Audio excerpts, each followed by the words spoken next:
tous, j'espère que vous allez bien. Alors on revient sur les résultats de LVMH qui ont été très décevants, il faut l'avouer. Alors bien sûr, ça monte de 9%, mais c'est plus comme avant. Je vous avais dit, avant c'était 17%, c'était du double digit. Là on est sur une hausse seulement de 9%. On est sur un chiffre d'affaires qui ne dépasse plus les 20 milliards. Avant on dépassait à chaque fois en 2023 les 20 milliards. Là on est repassé sous les 20 milliards. Malheureusement, c'est principalement tout ce qui va être vin et spiritueux qui prend l'eau. On est sur moins 7% sur les spiritueux. Et alors ça aussi, du coup, ça donne des indications sur le marché des spiritueux actuellement et aussi automatiquement sur la société Verallia qui va certainement donner des chiffres un peu plus décevants là aussi.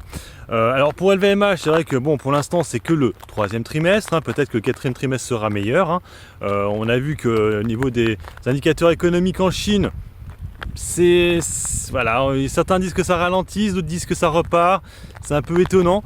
Alors ce qui est sûr, c'est que l'euro US dollar, l'euro a pas mal rechuté depuis le T3, c'est-à-dire qu'on est actuellement, je crois qu'au T3 on était à 1,20 il me semble, moyennement, et là on est à 1,05, donc c'est bon pour les valeurs luxe, justement. Bon, on est à 680 € actuellement. C'est vrai que si les T4 seraient encore décevants, on pourrait aller chercher sous les 600 €, vers les 550. Et si les perspectives 2024 sont pas bonnes du tout, on pourrait passer sous les 500 € sur LVMH. C'est-à-dire des perspectives qui sont guère motivantes pour un actionnaire, c'est-à-dire qu'on serait sur des hausses de 4-5%. Ça, l'actionnaire va pas trop aimer.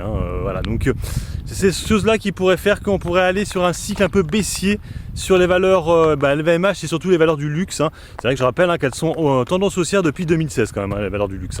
Pour l'instant, à chaque fois, ça rebondit, ça repart aussitôt.